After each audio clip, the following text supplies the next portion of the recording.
Good evening. I hope my slides are visible Yes. Yes, they are. and I'm audible. Yes. Yes. Uh, Thank you once again. It's a pleasure and honor being here. And I'm going to go straight to the topic, the role of T3. We know that subclinical hypothyroidism is very common. These are two of my publications, one from Kerala and one from All India, showing you that the prevalence is about 8 to 9.4%, though many other studies have also shown slightly higher values as well. So let's go on to a case. Now, this is a 60-year-old lady with hypothyroidism. She has no comorbidities, but occasionally she feels tired. She's taking 75 microgram of levothyroxine per day for several years.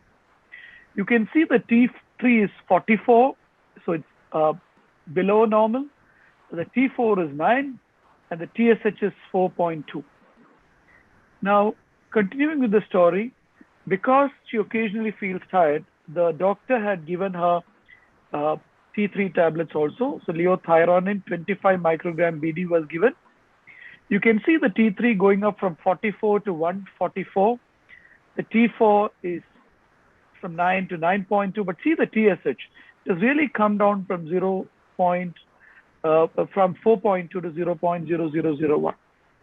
So if you want to normalize the T3, you will have to use a higher dose of T4, and that degree of levothyroxine dose can actually end up suppressing the TSH. So this is to show you that just because this is to highlight the point that just because you give levothyroxine T4 therapy, that does not guarantee you thyroidism. So this is a study of 1,811 athyrotic patients with thyroxine versus 3,875 euthyroid control. So both groups are normal TSH.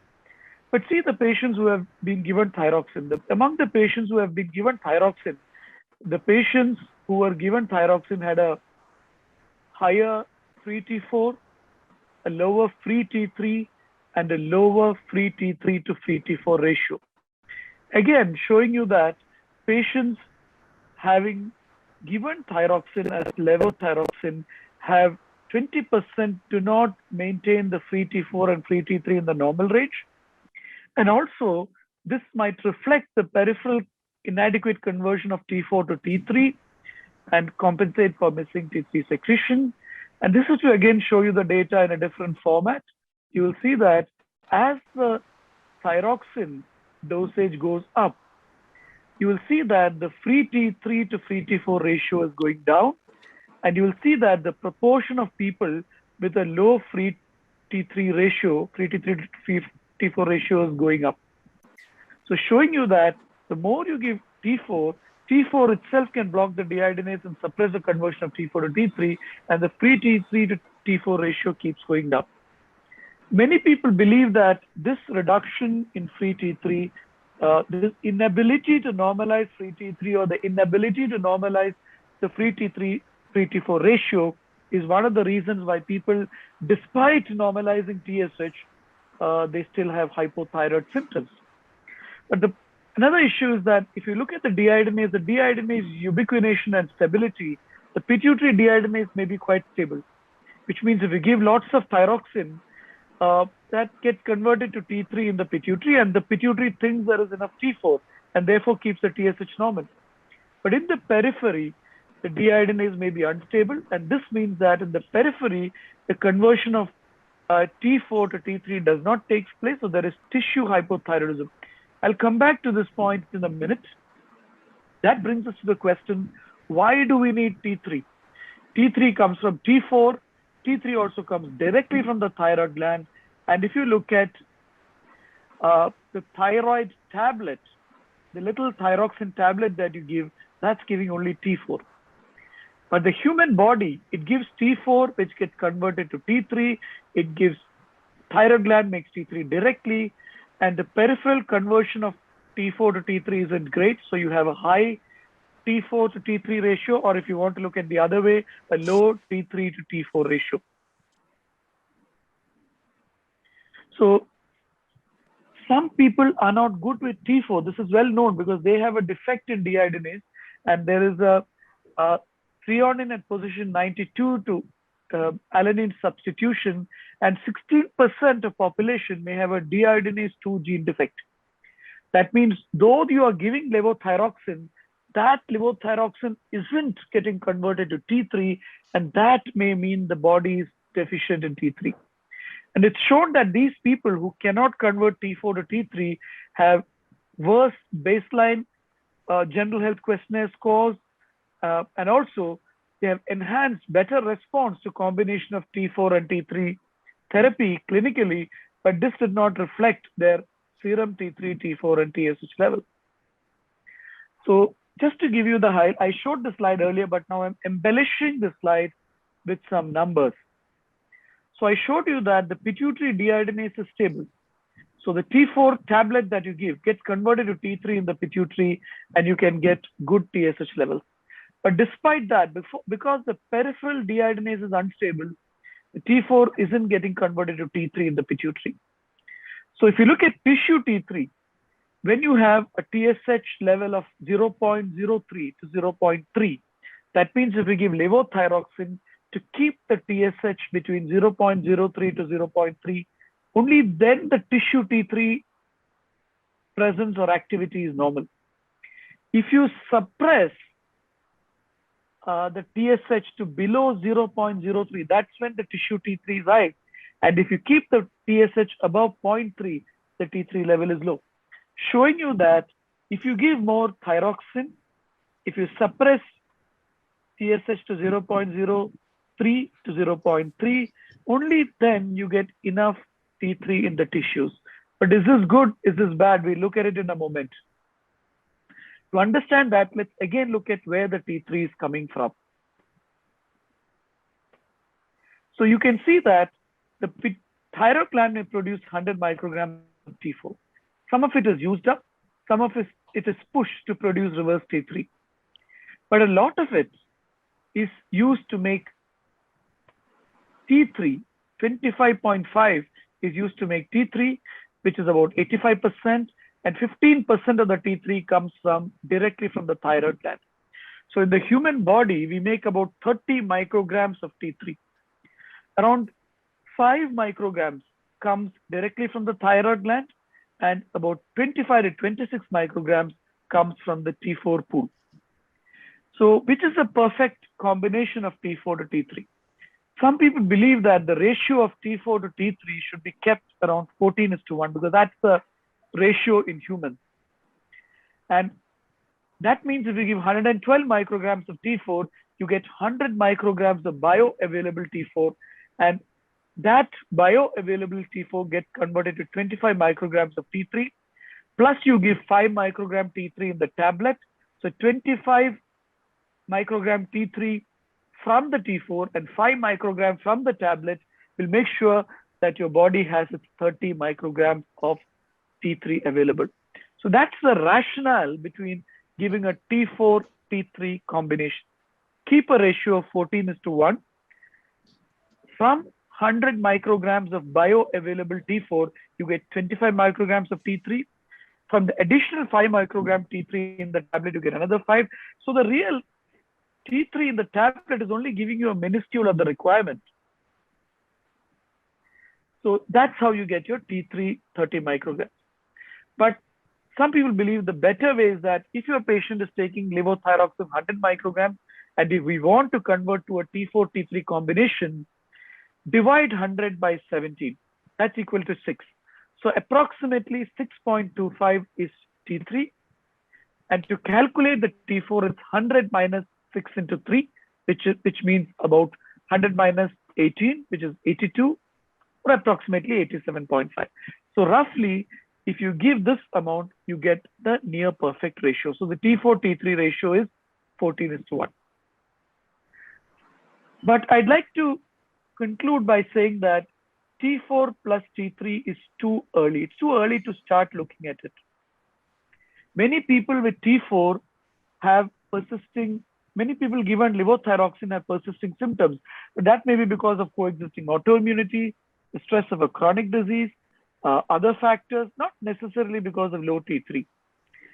Giving T4 alone is not perfect, I agree, but deiodinase confuses the issue further. So we require further randomized controlled trials of sustained release T3, which is sadly yet not available, though they have tried T3 sulfate, and looking at T3 T4 ratio as a treatment target. But there's another question here. Instead of giving T4 and T3 combination, what about just giving T3? Forget T4, don't give T4. Wow, what about just giving T3? This was answered by a very landmark study called the CELI study, in which the author took 14 hypothyroid patients in a randomized, double-blind crossover study to receive either T3 or T4. The target was the TSH. The author assessed lipids, glucose metabolism 6 weeks after reaching stability at a target TSH. What the authors found is that there was no difference in the pulse, TSH, blood pressure, HDL, exercise tolerance, or insulin sensitivity. But the authors found that those who took T3 had a significantly greater decrease in weight loss, in total cholesterol, LDL cholesterol, apolipoprotein B. To conclude, the authors said that T3 at T4 equivalent dose based on TSH level 2, so you give T3 to bring the TSH normal, had greater effects on weight and lipid metabolism without differences in cardiovascular function or insulin sensitivity. Here you can see the data. When you give T3, the T3 level is high. When you give T4, even if you give T4 to normalize the TSH, you still have a lower T3 levels. So friends, giving T4 may not normalize the T3. Giving T3 will normalize the T3 levels, obviously, but the TSH remains roughly the same. And even then, you find benefit in terms of weight loss, total cholesterol, LDL cholesterol, fat loss, etc. Though the resting energy expenditure and sex hormone binding globulin did not change. So I want to add that the similar benefit has been found with T3 and T4. If you give T4, patients don't lose weight in subclinical hypothyroidism. Their weight may come down by, say, half a kilo. But if you give T3 plus T4 for hypothyroidism, weight comes down by almost 2 to 3 times that. So yes, T3 to T4 therapy seems to have some benefits. But an optimal treatment of T4 from T plus T3 is difficult because of lack of a sustained release T3. Now T3 has a life of about 2 to 3 hours. So if you are giving T3, you will have to give 2 times a day. There is no clear evidence of benefit of T3 to T4 in all patients, but some people with a genetic polymorphism of deiodinase may benefit. It's safe to follow the guidelines, and in selected patients whom you are giving thyroxine, still there is a low T3, there are persistent symptoms, you might like to add T3 to restore that ratio and maintain the TSH at the same time. That's a very tricky ask, because if you increase the T4, the TSH comes down, and if you add T3, of course, you have the other metabolic effects which you don't want. So coming back to this patient, this is the only patient I've seen on T4, T3. That's why I'm asking. I'm putting up this case. I've never given T3 in my practice. So this lady has hypothyroidism, feels tired. She's taking 75 grams of levothyroxine. You can see the T4 was 9, the TSH was slightly high at 4.2. So T3 was added, and when T3 25 micrograms BD was added by the treating physician, this patient was obviously treated abroad and got in touch with me for second opinion. The T3 went up to 144. The T4 remained the same, because if you add T3, the T4 isn't going to change. So the T4 remained the same, but the high T3 brought down the TSH to 0.001, and I suggested to the patient, not really better clinically, so I suggested to the patient go back to the original. See, American Thyroid Association says that if the T3 is low, and if the patient has persistent symptoms, you can add T3 for a period of 3 months. But at the end of 3 to 6 months, patient not getting better, stop the T4 to T3 combination. So ideally, patients with hypothyroidism should be treated only with levothyroxine. current evidence does not support the use of T4 plus T3 combination, though this is being used more and more with time. This evidence of T4 plus T3 is not considered grade A because of unresolved issues raised by studies, and some subgroups indeed may benefit.